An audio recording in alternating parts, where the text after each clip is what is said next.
Verdade, imparcialidade. Começa agora o programa A Hora da Verdade. Apresentação: Carlos Frederico Gomes. Olá, amigo assinante, estamos iniciando mais um programa A Hora da Verdade na sua TV Mais, canal 15 da Multiplay, e na sua Litoral TV, canal 5 da NET. Olha, essa semana você deve ter cansado de ouvir aí, principalmente terça, quarta-feira, para ser mais exato, né? Começou o terrorismo bancado pelas televisões, né, principais do nosso país, o terrorismo oficial em relação às eleições. Parece que não tinha tido nenhuma pesquisa no Brasil. Parece que a primeira pesquisa foi essa da Datafolha, que foi encomendada pela Globo. A televisão como a Rede Globo não deu uma pesquisa até agora e pensava que o mundo ia ser diferente quando ela começasse a pesquisar, né? Eu já perguntei várias vezes aqui nesse programa, em discussão com várias pessoas, por que aqui não tinha pesquisa esse ano? Por que aqui não se fazia pesquisa esse ano? Agora a gente viu por quê. Agora se descobriu por quê. O programa Hora da Verdade nasceu para descobrir coisas como essa. O programa Hora da Verdade nasceu não só para descobrir, mas para denunciar coisas como essa. O programa Hora da Verdade nasceu para lhe mostrar como são feitas as coisas no nosso país. Para que você não fique voando e só entenda e só acorde quando o mal estiver feito. Eu estou lembrando, na eleição passada, a gente foi para o segundo turno com duas coisas muito ruins. No segundo turno não tinha mais como o brasileiro acertar. Do lado estava a Dilma, do outro estava o Aécio. Não tinha como a gente acertar. A Dilma deu no que deu, o Aécio talvez tivesse acontecido pior. Então, hoje, nós precisamos falar agora. Porque no segundo turno, se a gente errar de novo, não vai ter como resolver. Vai ser o pior dos mundos. Então, o que é que começa a acontecer agora? A Rede Globo de Televisão encomendou uma pesquisa ao Datafolha. Parece que no Brasil só tem um instituto de pesquisa, o Datafolha. Porque até agora, todas as pesquisas que teriam sido colocadas e registradas e divulgadas, ninguém falou nada. Saiu a primeira pesquisa, saiu junto com a pesquisa colado do forno terrorismo. O dólar foi para mais de R$4. A alta do dólar maior do que 2006, maior do que 2010, maior do que 2014. Todos os anos que eu estou colocando aqui são anos que aconteceram a alta do dólar por causa da eleição. Em 2006 foi 1,53, em 2010 2,5, agora foi quase 2,6. Então a discussão agora, que quero levar para você, que a sua decisão pode levar o caos ao país, ou pior, a nossa situação econômica, financeira. Vale ressaltar o seguinte, é importante ressaltar sobre a economia rapidamente. O Brasil tem 330 bilhões de dólares, então eles se querem especular, eles querem especular para tomar esse dinheiro. O que é que a Globo faz com isso, com esse terrorismo? É justamente botar dinheiro em quem tem mais, né? Eles criam esse falso nervosismo e eles sabem dessa pesquisa antes de ser divulgada. Aí dizem que ao divulgar vai haver queda nas bolsas e vai ter retirada de dólar, e eles fazem isso, um movimento de propósito para que o dólar suba e eles ganhem muito dinheiro, e estão ganhando muito dinheiro. Porque o governo queima dólar para eles ganharem dinheiro. Isso é a realidade. Isso é o que acontece.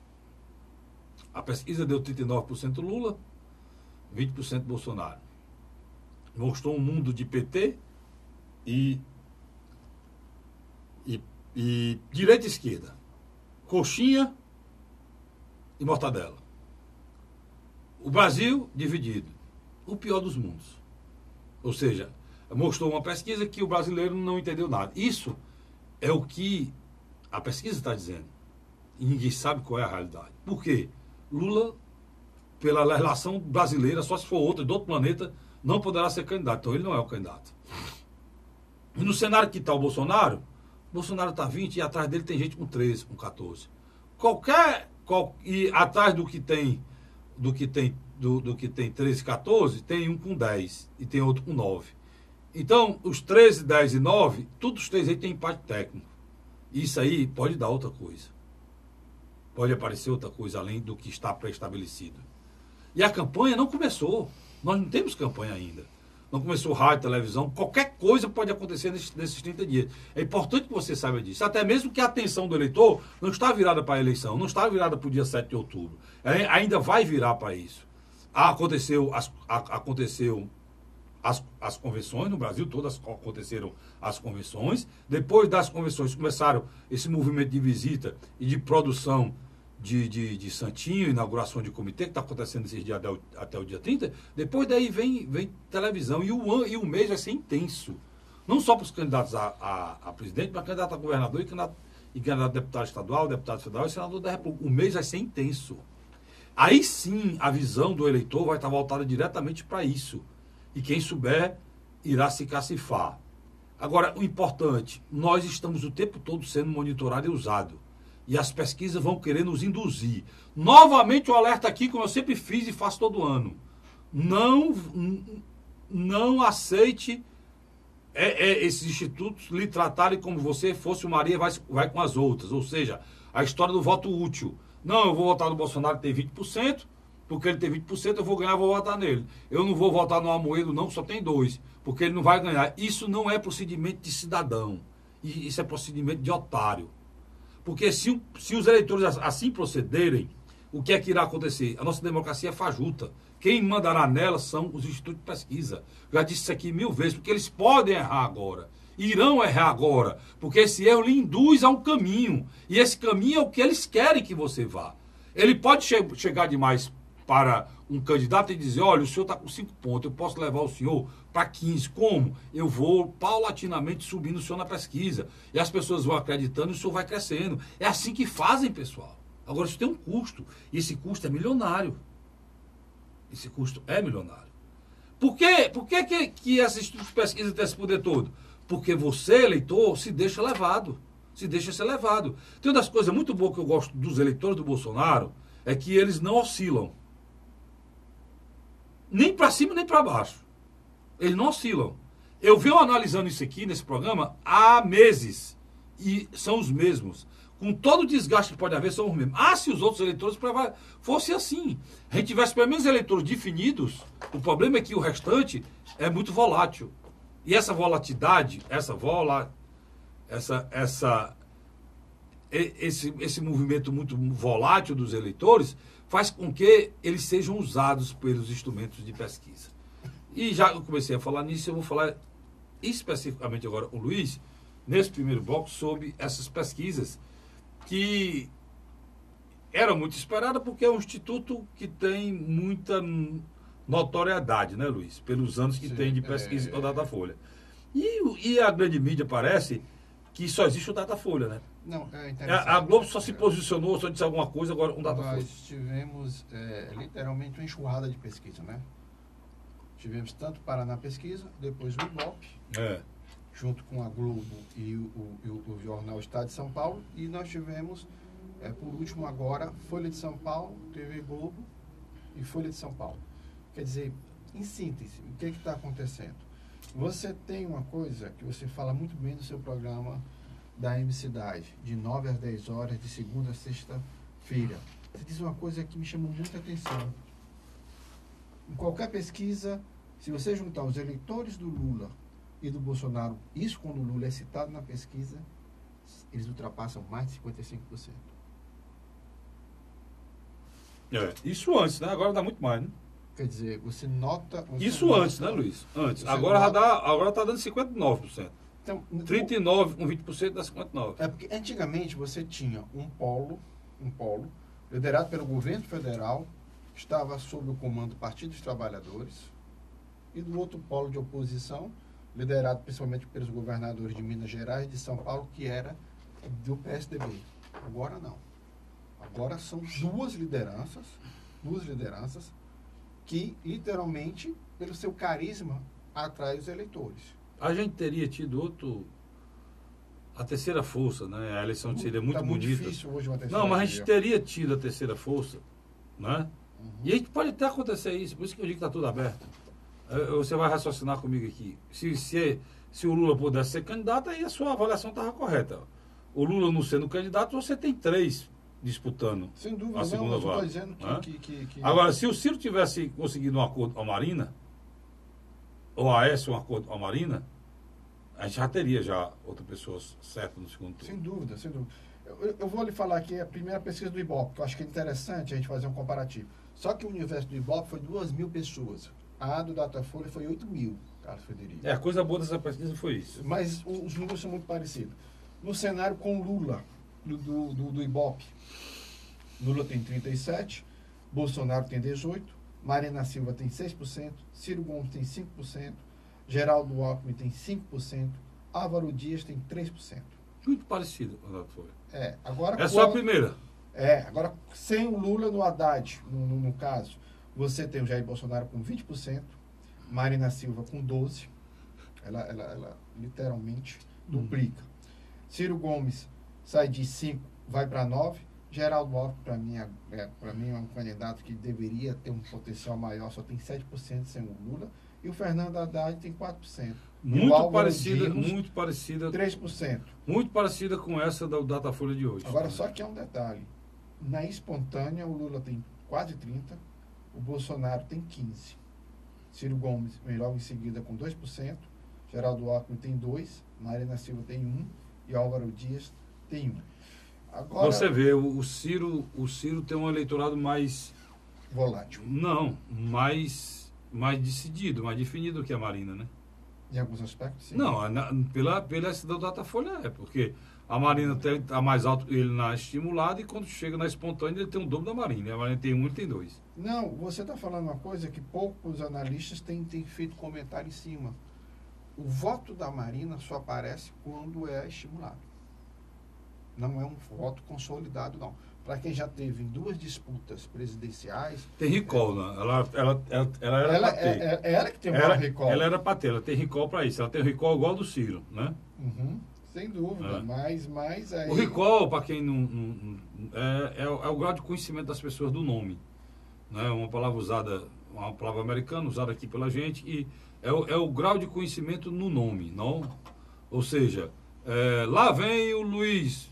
Ninguém sabe que diabo é Luiz, mas se ele disser assim, lá vem o Vicente, todo mundo sabe que é o Vicente, Um homem de bem. Da TV mais nosso cinegrafista. Um homem né? de bem. Aí todo mundo sabe. Se você lá vê o Cássio Dirico, aí todo mundo, tá chegando o homem, vamos lá. Todo mundo sabe que é o Cássio Dirico, né? Na pesquisa do Datafolha, caro telespectador, que foi uma amostragem de 8.000, diferente da amostragem que nós falamos do Ibope, que foi de 2.000, no cenário com Lula é o seguinte: 40% Lula, que é 39,0%, você pode fechar para 40%. Não, deixa os 39 mesmo. Tudo bem.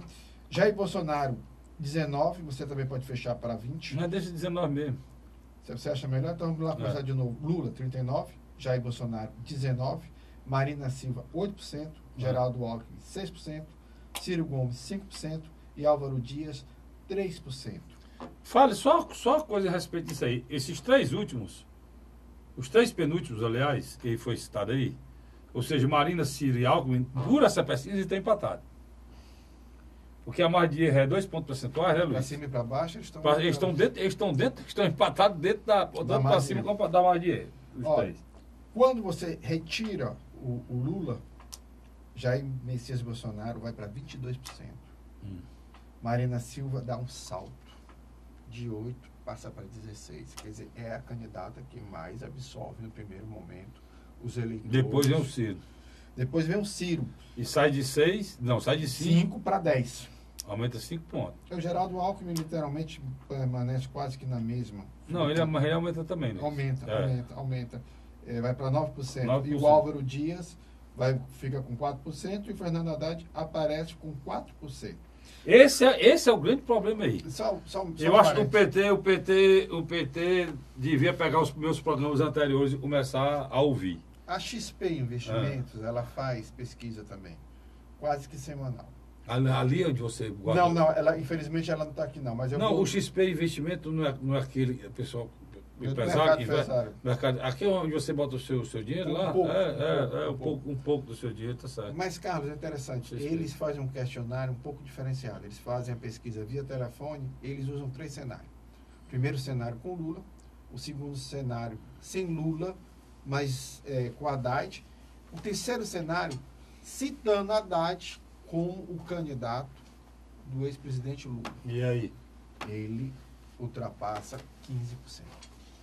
Nesse caso, né? Nesse caso, ele sai de Mas 4, se não citar, ele fica aí com 4%. 3 a 4%. Por exemplo, se não disser... Aí, Luiz, você está fazendo a propaganda, você não está fazendo pesquisa. Não, só estou dizendo que... Não, eu estou dizendo aí, o cara não está fazendo pesquisa, está fazendo a propaganda. Pode ser também, eu estou entendendo do seu lado. Eu não posso chegar assim, olha, o candidato é esse, o Haddad aqui é o candidato do Lula. Aí é propaganda. O telespectador não sabe, mas... No questionário pode ter o seguinte, ó, se a eleição fosse hoje, quem você votaria? Aí vem dizendo, Jair Bolsonaro, Marina Silva, Ciro Gomes, Fernando Haddad, Geraldo Alckmin... Isso é um questionário. E Amoedo, pronto. Aí o cara vai e marca em quem ele votaria. Lá no questionário não vem dizendo assim, olha, se a eleição fosse hoje, em quem você votaria? O candidato apoiado pelo Lula? Candidato apoiado pelo Lula, o Ciro Gomes apoiado do Ceará, o Alckmin apoiado pelo Temer. Lá não vem dizendo negócio de apoiamento não, Márcio. Uma das... Quando você faz esse questionário, o que eu estou dizendo e quero replicar aqui de novo é que para o eleitor saber que o Haddad é o candidato do Lula, ele tem que começar na televisão, o Lula pedindo voto para ele na televisão, Márcio. Coisa que não vai acontecer. Porque o que vai acontecer lá é o Lula. Quando eles forem querer que isso aconteça, não vai ter mais espaço. Entendeu? E aí, esses 15%, e é real, que a XP identificou, só vai ter efeito se o PT conseguir mostrar ao eleitor que o candidato do Lula é o Haddad. Não adianta ser do PT. Porque na hora que você bota Haddad, é PT, pô. Não é PT? Não é o candidato do PT? É. Mas você tem o Haddad, para ele crescer como poste, ele é um poste mesmo, né? Para ele ser eleito como poste, ou seja, aquele que o cara tirou e botou lá e foi eleito, ele tem que ter tempo, Luiz. Porque ele não foi candidato a presidente, Luiz.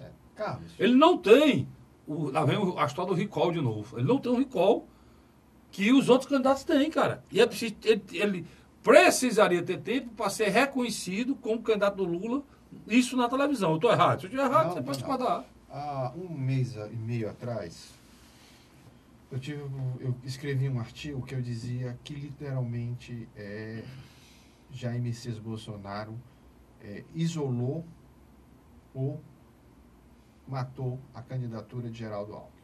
Quando eu fiz essa análise, não havia ainda a adesão do Centrão à candidatura de Geraldo Alckmin.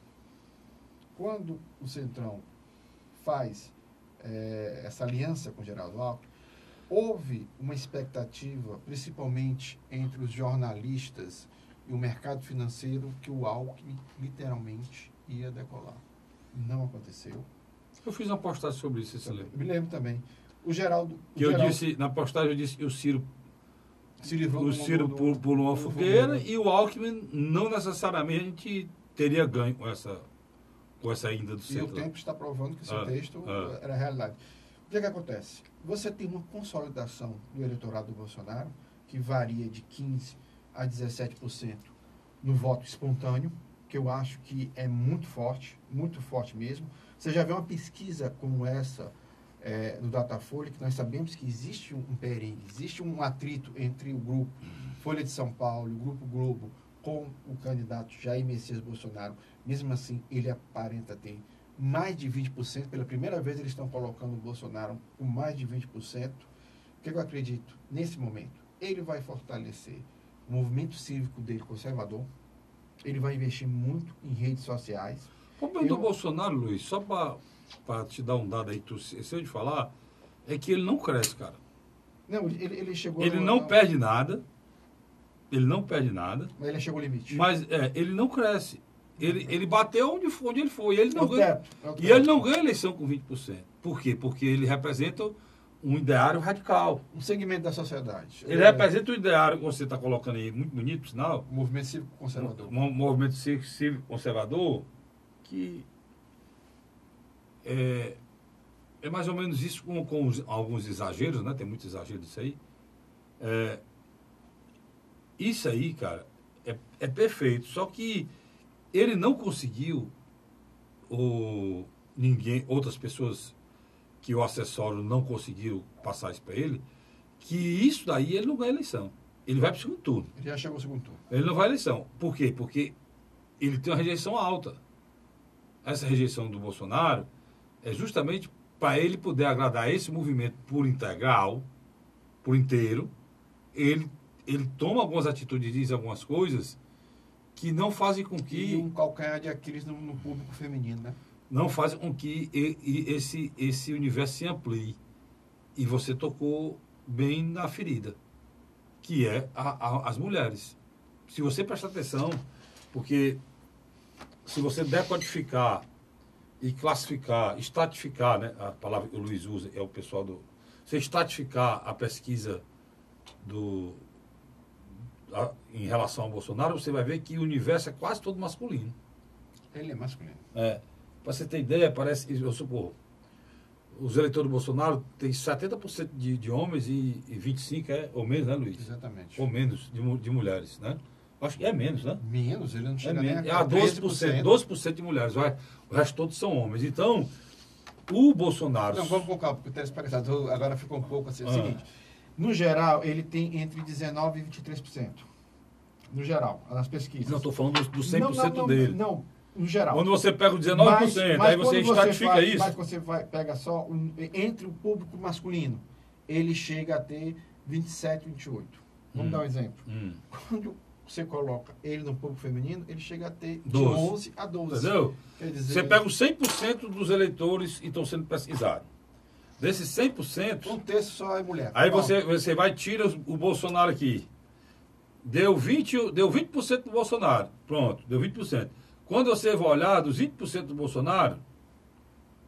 2/3 é homem e 1/3 2 terços desses 20% é homem e 1/3 é mulher. Ou seja... 2 votos masculinos para 1 voto feminino. Pronto. Então, isso faz com que ele fique preso, porque metade do eleitorado brasileiro é mulher. Mais da metade. Mais da metade é feminino. Então... É vulnerável. Só, como nós estamos analisando o Bolsonaro, só mostrando que o Bolsonaro se fixou nas ideias conservadoras, principalmente um pouco machista dos homens, e não expandiu. E aí é que está o erro. Porque ele pode manter esse universo aqui, mas ao mesmo tempo ele tem que contemporizar para atender, porque o Brasil não é só esses 20%. Esse é o grande ponto, ele vai ser presidente do Brasil. Não é só questão de você ser eleito, não. Você tem que pegar o seu programa, que você pense e adequar. Rapaz, olha, porque parece que eu nunca pensei dizer isso. Foi o que a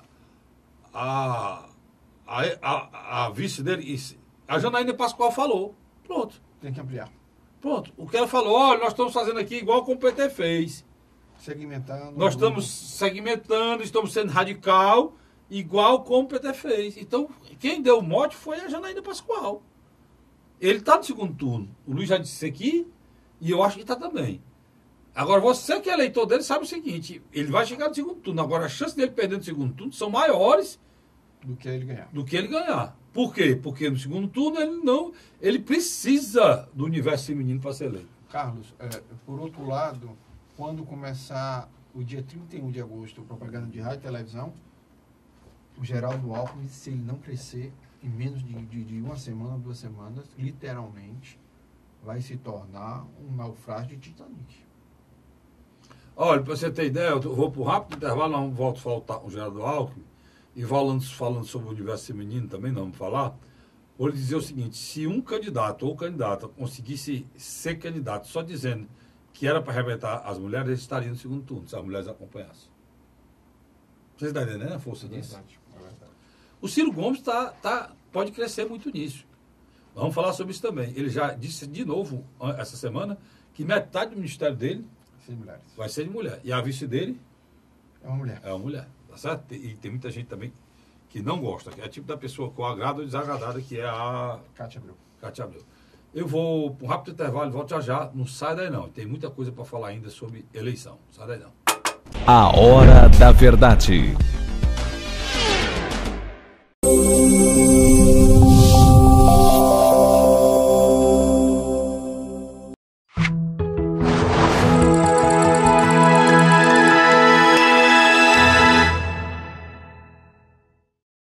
A Hora da Verdade. Estamos de volta agora com o segundo bloco do seu programa Hora da Verdade, na sua TV Mais, canal 15 da Multiplay, e na sua TV, não é TV não, é Litoral TV, canal 5 da NET, tá certo? Meu cinegrafista aqui, grande figura. Vicente é um homem, um cara, grande profissional. Grande profissional, assim, bem parecido, parece só o George Clooney, né? De costa, né, Luiz? É um homem de bem. Homem de bem. E os parabéns, viu, Vicente? Meu companheiro Vicente já estava aqui me corrigindo para me dizer Litoral TV, não TV Litoral. Diga aí, você dizer, Vicente. Vicente, eu tenho que dar os parabéns a ele, porque formou o filho dele na faculdade. Pois aquele relógio, aquele amigo da gente que ficou de prometer de dar o rapaz, se lembra que ele está de parabéns, deu o relógio dele, né? Mas era amigo nosso. Você não deixa de eu fazer a média com o meu amigo, rapaz. Não, estou dizendo para aquele amigo nosso trazer o relógio do homem, prometeu, não, o relógio.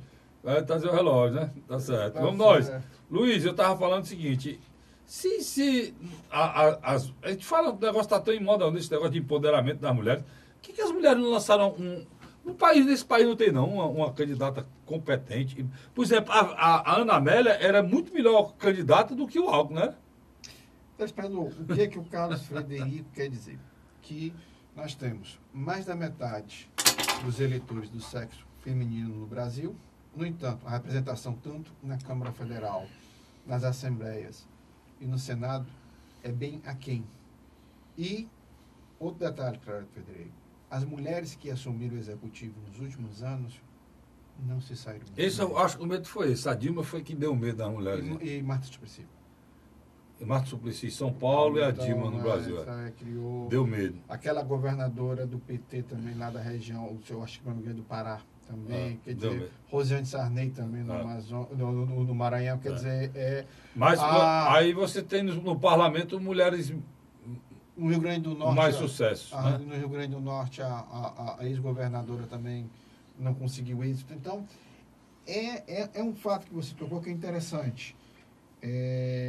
As mulheres não conseguiram se firmar nesse campo. É um campo ainda masculinizado em todos os sentidos. Mas aí os homens estão trazendo. O Ciro pegou a Cátia Abreu para ser sua vice. O Alckmin pegou uma das melhores senadoras do Congresso, a senadora Ana Amélia, do Rio Grande do Sul. E o Haddad também. É mulher também? A deputada estadual pelo PCdoB do Rio Grande do Sul, a Manuela. A Manuela Dávila, tá certo. Se o candidato for, que era candidata a presidente, era a candidata que tinha presidente, que poderia levar o apelo feminino, mas no final acabou não sendo candidata. E também o partido dificulta, né, Luiz? O partido é um partido pequeno. É um apêndice do PT. O PCdoB, ele apesar de ele tentar... Mas você ia falando, terminando o primeiro bloco, eu chamei a atenção... Eu anunciei para o segundo bloco a situação do Alckmin. Vamos lá para a situação do Alckmin. Cara, Frederico, na minha avaliação, é uma situação muito difícil. O candidato de um dos maiores partidos do Brasil está na maior coligação, tem grande maioria de palanques estaduais que estão disputando os governos com chance de vitória. No entanto, ele não ganha nem São Paulo. Não ganha em São Paulo. Em São Paulo saiu a pesquisa, essa mesma pesquisa da Folha, ela foi feita também em vários estados, né? E em São Paulo, Luiz, quem está liderando a pesquisa lá é o mentiroso, né? Mas no confronto... Que é isso, Castilho? Quem é o mentiroso? O mentiroso chama-se... Diga aí quem é o mentiroso, chefe. O ex-prefeito de São Paulo, João Dória. Chama o João Dória. Por que é mentiroso? Porque ele afirmou umas 20 vezes que jamais deixaria a Prefeitura de São Paulo para ser candidato a nada. E foi. Se ele me processar dizendo que eu estou chamando ele de mentiroso errado, pode processar. Até o processo que eu fico com ele feliz da vida, se quiser me processar, pode me processar. Porque eu fico feliz. Esse tipo de coisa eu gosto de enfrentar. Porque ele afirmou várias vezes, Luiz, foi várias vezes, em jornal, em rádio, em televisão, que não seria candidato a governador, que não seria candidato a presidente, que iria terminar o mandato dele. E saiu e é candidato a governo do Estado de São Paulo. O João Dória está com dificuldade, porque tudo indica há uma tendência natural do crescimento da candidatura de Paulo Scaff do MDB. E o Scaff está em empate técnico com ele, né? Só que há um detalhe. Num determinado momento, quando a base governista de Márcio França notar que ele não tem condições Os 5 pontos percentuais. Eu dificilmente acho que o Márcio França hoje chegaria ao segundo turno. Não, o que vai acontecer é alta na televisão. O João Dória pode até ir para o segundo turno. Mas vai com o Paulo Scaff. Ele vai com o Paulo Scaff para o segundo turno. Mas só que o governador apoia o Scaff no segundo turno. Eu acredito que sim. Esse por exclusão. Eu acho que é por exclusão. Carlos, o cearense Ciro Gomes, na minha avaliação, ele mudou o tom. Ele está menos agressivo, está se comunicando melhor com a classe média. Já era em tempo, né, chefe? Já abriu diálogo com a imprensa, participando. E ele está fazendo uma estratégia que me chamou a atenção. Ele está participando de muitas entrevistas, principalmente nos canais fechados. Isso é interessante. E logo depois nesses dias agora, a gente está conversando aqui. Depois que ele dá a entrevista, ele compartilha nas principais páginas dele no YouTube. Eu acho isso fantástico. É uma estratégia simples, objetiva, caseira, barata, que pode dar resultado lá na frente. Porque uma coisa é certa, o Ciro Gomes, em matéria de alguns debates, ele tem o que falar. Você sabe por que é que ele não se sai melhor no debate, Luiz? Posso avaliar? Não, pode ficar à vontade. É porque no Brasil não tem debate. No Brasil tem brincadeira. Não é debate. Fazer uma crítica aqui ao debate. Você ocupa 2 horas da televisão brasileira e você bota inúmeros assuntos. Pergunta de jornalista, pergunta de um para o outro, de um candidato para o outro, pergunta não sei o quê. Mas você deveria usar o espaço para que o candidato falasse, externasse, colocasse um plano nas áreas distintas principais do país. Saúde, educação, moradia. Saúde, educação, moradia, segurança pública e investimento. Quando você fala investimento, vai o resto, né, Luiz? E você teria 5 pontos para ser abordado. E se você falar em economia e investimento aqui, e aí a Previdência está no meio aqui embutido, e o cara toca no assunto, toca na reforma da Previdência, aí você dá 1 minuto ou 45 segundos para um candidato falar sobre um projeto para a Previdência. Isso é molecagem, Luiz. Isso tem ajudado o Isso Bolsonaro. É molecagem. Ajuda quem? Quem não tem conteúdo. Prejudica quem? Quem tem conteúdo, como o Ciro. E o Álvaro Dias? Você está entendendo o que eu estou querendo dizer? Porque o cara pode ter um plano pronto para convencer você, ou a mim, ou o Luiz, ou o Vicente aqui, que ele sabe o que fazer chegando lá. O que nós precisamos para sair do buraco que ele está? Alguém que chegue lá e saiba o que fazer. Porque o que está aí já mostrou que não sabe. Né? Então, como é que você vai identificar isso se a televisão faz um debate e dá 1 minuto para a pessoa fazer uma resposta e perguntar, olha, o que é que o senhor pretende fazer com o problema da violência no Brasil? 1 minuto, ué. Para falar de crime organizado, para falar de armamento, para falar de droga, para falar de fronteira, para falar de presídio, para falar de arma, tráfico de droga, pelo amor de Deus, Luiz. Carlos. Isso é uma coisa, cara, é preciso que a gente reclame. Porque esses debates são feitos com os interesses deles. De quem está fazendo. Olha, você não tem dúvida do que eu estou falando aqui, não. O Luiz vai falar sobre isso também. Bote na cabeça com vocês. Tem rede de televisão desesperada. Desesperada. Porque 50%, 60%, 70% da receita dela é do governo. É do governo, cara. O governo federal é do governo estadual. E aí esses caras estão perturbados, porque eles mandam praticamente no governo. Veja que eu diga. E não é como eu trabalho. Veja que eu diga. Veja que eu diga, está revoltado até hoje, como eu trabalho, como o Luiz trabalha, ou qualquer um como a gente tenha uma porcentagem em cima do estudo feito da audiência da gente, dá aquela mixaria pra gente, não. Não é, se fosse assim. Não é, não, cara, eles são donos da verba. E é legal, totalmente legal, porque o dinheiro da publicidade vai destinado no orçamento. Se eles têm publicidade, eles vão. Um ministério. Só que é correto, uma Globo levava 40%, 50% do orçamento para as televisões no Brasil, ela levava metade. E a outra metade dividia com as outras 3. E o que sobrava 1% ia para os pequenos, para dividir para 1 milhão, para 1.000. Então, é assim que funciona. E elas estão desesperadas, né, Luiz? Estão desesperadas. Agora, você faz um debate e dá 1 minuto para que um cara responda a pergunta sobre a economia, isso é molecagem. Isso aí, para mim, é molecagem. Carlos, Total. o presidencial Ciro Gomes mudou a estratégia dele. Está tentando se comunicar melhor, tanto com setores da opinião pública, com a imprensa. Só que, no meio do caminho, há uma pedra. E o Ciro vai ter que tirar essa pedra. E há uma pedra no meio do caminho. Quem é a pedra? Fernando Haddad e Lula. Para ele crescer, num determinado momento... Não, na hora de sair o Lula entrou o Haddad. Ele não Haddad, pode tirar os dois. Não, estou dizendo, ele vai ter que fazer críticas contundentes ao Lula e ao Haddad. Por quê? É o mesmo eleitor que ele está disputando. Não adianta o Ciro polarizar com Geraldo Alckmin ou com Jair Messias Bolsonaro, porque é outra fatia eleitoral. É outra. O Geraldo Alckmin, por exemplo, quando ele começar o programa de televisão dele, o Geraldo Alckmin só tem um intuito. Qual? Desmontar Bolsonaro. O Lula não vai poder participar dos programas dele. Não vai. Quem que vai aparecer? Fernando Haddad. Então, o Ciro, na minha avaliação, ele sabe que aqueles poucos segundos que ele tem dois objetivos. Ou se apresentar, ou usar também um pouco para tentar desconstruir essa estratégia petista, eu não sei petista, que na minha avaliação, pode também colocar um candidato no segundo turno, que no caso seria Fernando Haddad. Mas, em compensação, poderia fazer com que o voto útil fosse para Geraldo Alckmin, temendo ainda de Fernando Haddad. Você está entendendo o que eu estou dizendo?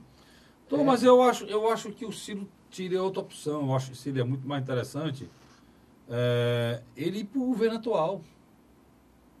Se ele focar no governo atual, focar no Meirelles, focar no Alckmin, como ele está fazendo, mostrar que esses caras participaram do governo, e aí chegando no Michel, ele chega na Dilma. Eu estou entendendo, você faz tudo. E chegando na Dilma, ele chega no Lula. Sim, mas aí ele teria que dizer que o Michel tem... É isso mesmo. Dito golpista... É isso mesmo. Tudo que aconteceu de ruim nesse país, ele tem uma história, cara. E a história é Lula, Dilma e Michel. É uma sequência. É uma sequência. Isso foi uma chapa montada, Lula e Dilma, uma chapa montada, Dilma e Michel, uma chapa montada pelo Lula. E alguém tem que dizer isso, que é a verdade.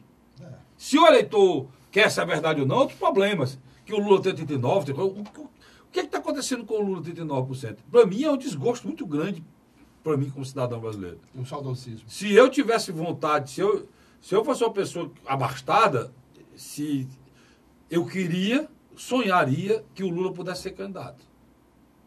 Se fosse uma pessoa bem financeiramente. Porque na hora que eu visse que depois de tudo que aconteceu no Brasil, depois de tudo que foi destruído, depois do país viver esse problema que a gente vive, 25 milhões de desempregados, 63 mil pessoas sendo mortas anualmente no país, nossas crianças sendo mortas, Luiz, como pagamento, o sangue delas sendo derramado como pagamento de dívida de droga.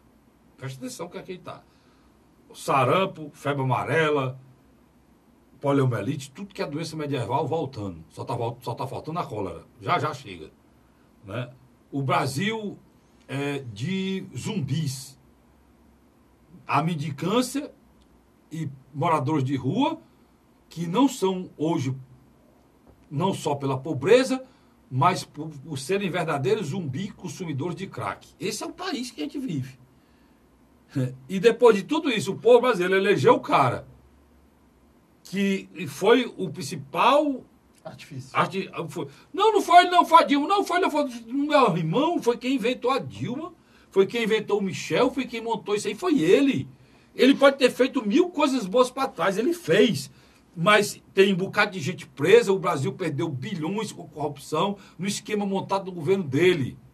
E aí eu digo, Luiz, se essas pessoas, esses eleitores desse país, depois de tudo isso, acham que ele tem que voltar para aquela cadeira, eu, meu irmão, queria que ele tivesse livre e pudesse ser candidato para me ver esse movimento do povo brasileiro. Se isso fosse verdade e acontecesse, e ele fosse eleito presidente da República do Brasil, depois de tudo isso que eu falei aqui, eu queria ter dinheiro para ir embora desse país. Só Eu queria, mas queria mesmo ter dinheiro para ir embora desse país. A sua análise, porque você não vê horizonte. Passando a bola por isso, só dizendo, é igual, sabe o que, Luiz? O que acontece no interior do estado, de qualquer prefeitura no interior do estado. O cara rouba, assalta os cofres públicos com outro esquema, dá o dinheiro para os mais abastados da cidade, como foi feito com o BNDES aqui no Brasil, é o mesmo modelo.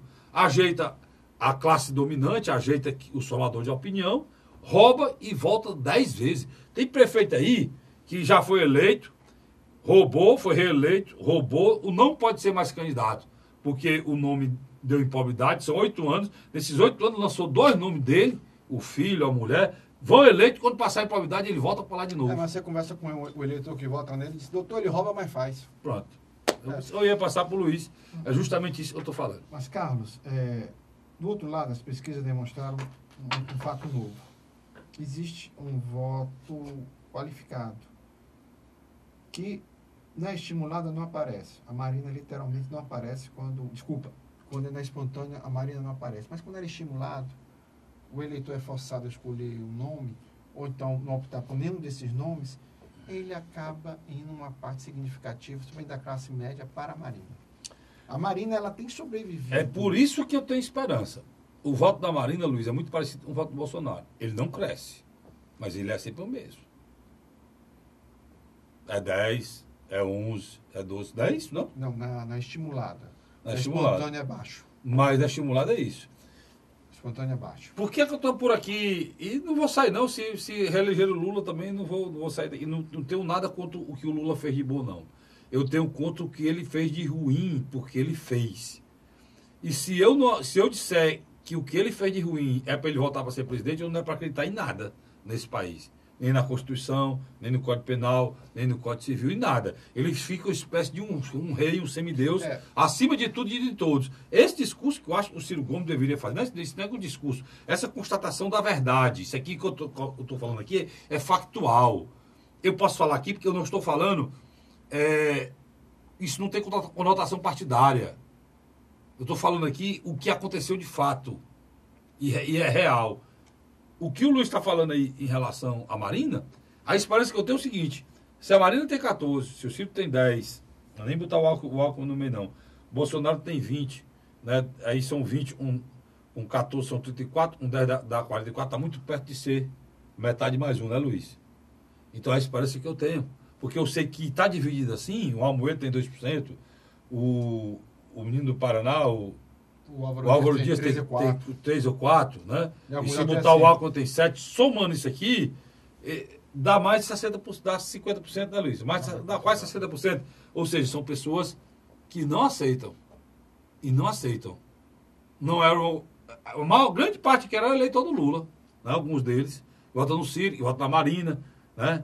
Que alguns votam até no Alckmin, não aceitam o que o Lula fez, entendeu? Mas é interessante. O que o Lula fez. Então, a esperança que eu tenho é essa. Não é você ser do PT ou não ser do PT. Não aceitar que a pessoa ter montado um esquema desse, ter levado o país a essa situação e ainda queira voltar presidente da República. Mas, Carlos, é interessante. Se você põe na espontânea, ela com 2%, Marina 5%. Você põe na estimulada, ela cresce bem. Ela fica entre 12% a 16%, dependendo da pesquisa. E fica bem claro, quando o Lula foi embargado, não poder ser mais candidato, uma parte do eleitorado do ex-presidente Luiz Inácio Lula da Silva não o segue. Nesse aspecto, tudo indica, a Marina pode ser beneficiada. Pode. Ser, o Ciro será beneficiado. O Ciro também será beneficiado. Mas o cara que é para ser beneficiado e está preparado para isso, e que é o que o Lula quer e o PT, tem que ter tempo. Porque não tem nome, é Haddad. É Haddad. E reconhecimento nacional muito pouco. Do jeito que a gente está vendo aí, vai ser complicado, mas a gente vai analisar essa situação já no próximo bloco. Agora eu tenho que ir para rápido intervalo, volto já com mais o programa. Mais o bloco, é o terceiro e último bloco do nosso programa Hora da Verdade. Falando um pouco da nossa realidade aqui. Vamos falar aqui das candidaturas estaduais, vamos falar aqui do debate que houve aqui, quem foi e quem não foi, já, a gente volta já, não sai daí não. A Hora da Verdade.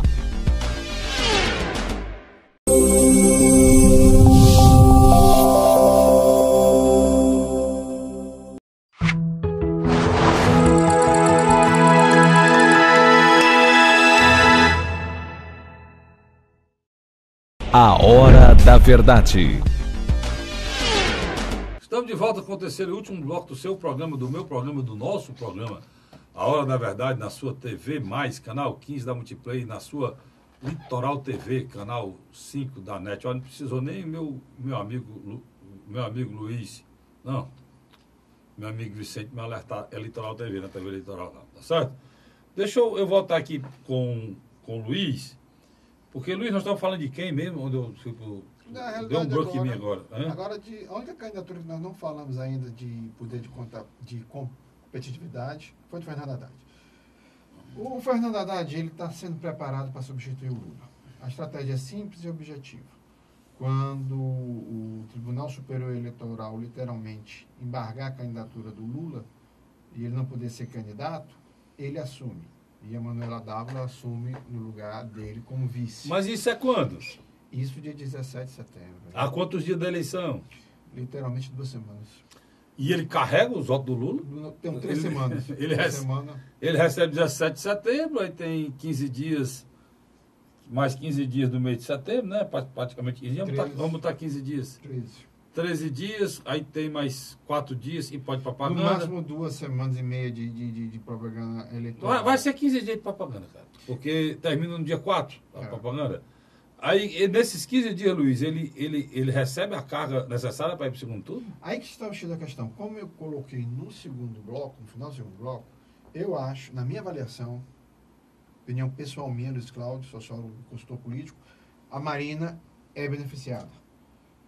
Não sei se Ciro Ferreira Gomes será beneficiado ao ponto de ultrapassar Marina Silva com os votos que originalmente é de Luiz Inácio Lula da Silva. Então, é uma questão, uma interrogação muito forte, muito forte. Agora, eu vejo que, no determinado momento, Ciro Gomes vai ter que fazer uma opção. Manter esse posicionamento amistoso com o Partido dos Trabalhadores segundo turno, né, cara? E Lula e Fernando Haddad, ou tentar, de alguma maneira, atrair o voto lulista convicto pelo convencimento das palavras.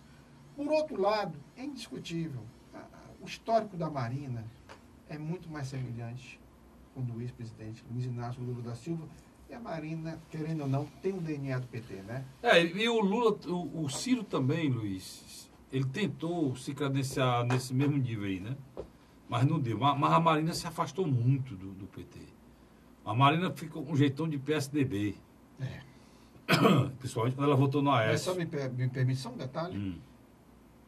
Quem tem mais jeito do PSDB? Fernando Haddad ou Marina Silva? A Marina, porque ela tem algumas coisas diferentes. Ela é candidata da energia limpa, da ecologia. Ela tem um apelo e o dinheiro, vocês se enganam, não. Ela tem um apelo e o dinheiro desses grupos que as ONGs. Esses grupos, não só a ONG, como empresas que trabalham com energia limpa, empresas que valorizam muito a ecologia, o desenvolvimento sustentável. Então, é a bandeira dela. A Marina está anunciando aí, Luiz, a possibilidade de fazer uma transformação na matriz energética brasileira com o uso de energia solar. Ela quer fazer grandes conjuntos habitacionais com placas solares, cara. Ela tem uma plataforma. Isso dá um recado para quem produz placa solar, né, no mundo, na Alemanha, na Espanha, que é o tamanho do mundo. As empresas devem estar tudo procurando a Marina. Porque isso é uma coisa espetacular. Ela está acenando para os grandes produtores de energia do vento, a eólica, que o Ceará, você não sabe, eu vou dizer para você, o Ceará já é autossuficiente em produção de energia eólica. Se o Ceará, vamos supor que quebrasse as usinas eletronícias, se a gente deixasse a energia que produzia do Ceará pelo vento aqui, o Ceará não precisava de ninguém mais. Carlinhos. Nem das termas. Deixa eu entrar aqui na nossa política cearense. Antes da convenção que indicou o governador Camilo Santana e a sua atual vice, que também é candidata de novo à reeleição, Isolda Sela, membros ligados a Cid Gomes e Ciro Gomes, quando viram o palco, se chatearam. De um lado a imagem do Ciro, do outro Lula. Mas isso é natural. Mas deixa eu terminar. Essa semana agora, quando nós estávamos gravando, estava tendo a inauguração do comitê de Camilo Santana. Aí eu vou lhe fazer um questionamento. O PT, nessa semana, baixou uma resolução do PT do Ceará, na qual o deputado estadual... Zé Guimarães. Não, o deputado estadual, o que é atual presidente, que é que nós temos o Elmano de Freitas e tem o outro. Que agora, sei demais quem é, do sindicato. O Braz. Então, o que é que acontece? Moisés Braz. Moisés Braz. O que é que acontece nesse momento? E eu vou lhe questionar. Está entendendo? Camilo vai ser obrigado a botar foto de Fernando Haddad no comitê e na campanha Não, dele. hoje ele é deputado do Lula. E é muito bom botar do Lula aqui no Ceará, né, Luiz? É muito bom botar no Lula no Ceará. A última pesquisa que deu aqui, deu o quê, Lula, no Ceará? 58, que você pode deixar para 60. Ora, tá aí. O Ciro é o segundo colocado com 12. 19. Ou 19. Aí é bom demais. Bolsonaro tem 9. Bolsonaro tem 9, né? Então é bom demais você falar em Lula aqui, como o Moisés vai estar falando e brigando para que seja o Lula. Com esse agora. Aí que eu quero ver. Lá no dia 17, vamos puxar a bandeira do Haddad? O governador Camilo Santana já... no dia 17... O governador Camilo Santana já esteve no palanque do PT, agora depois do Ciro, na inauguração, e falou que o candidato dele é o Lula. Não pode ser diferente, é do partido dele.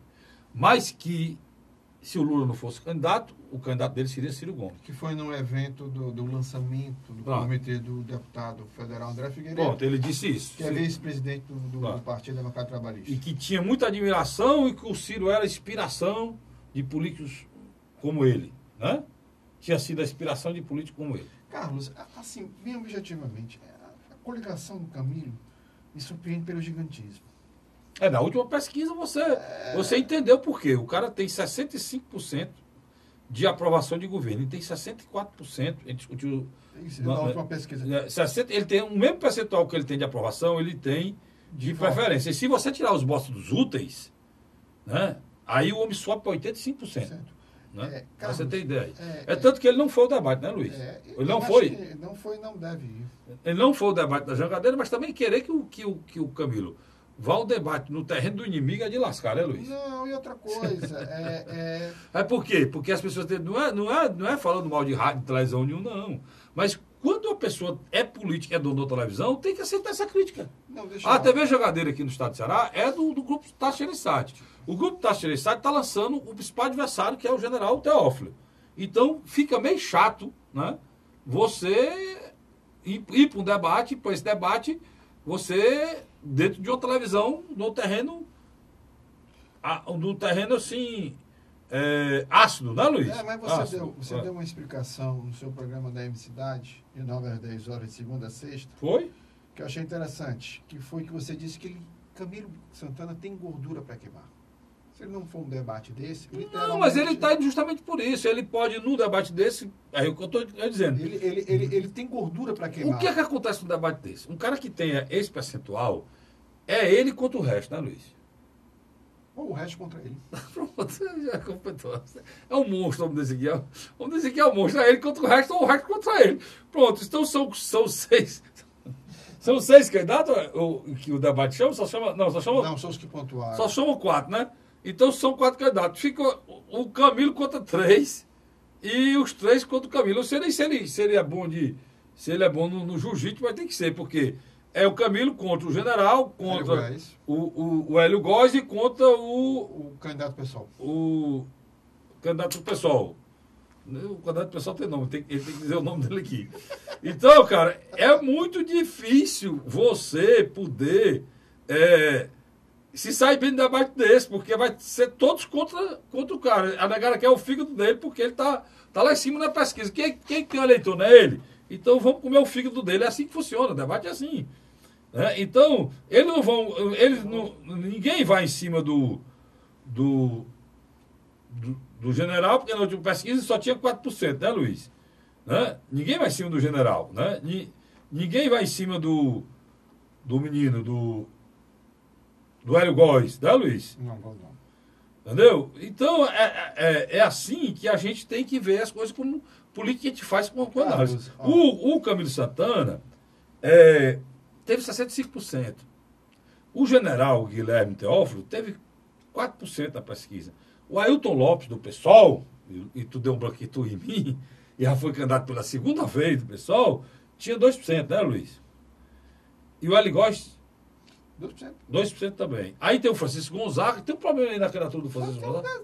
Tem O um Gonzaga detalhe. do Tem um PSTU detalhe. e tem o Micael Carantino do PSOL. Esses não foram chamados porque, Pessoal, segundo a legislação brasileira, só vai para o debate quem tiver representação. quem tiver representação no Congresso. Ou uma coligação que tenha mais de Parece 10 parlamentares. É, mas os dois partidos não têm, então não foram chamados. Então foram chamados o Camilo Santana, Guilherme Teófilo, Ailton Lopes e Hélio Góes. Ia ficar o Guilherme Teófilo, o general Teófilo, o Ailton Lopes e o Hélio Góes, todos três contra o Camilo. Santana. Ele, Carlinhos, deixa eu pedir só. ele não Deixa eu foi. pedir- deixa eu pedir a Não sei nem palavra. se foi não por isso. Ele alegou um compromisso em Brasília. Deixa eu pedir a palavra a você. Existe uma crise, sim, hoje no taxismo.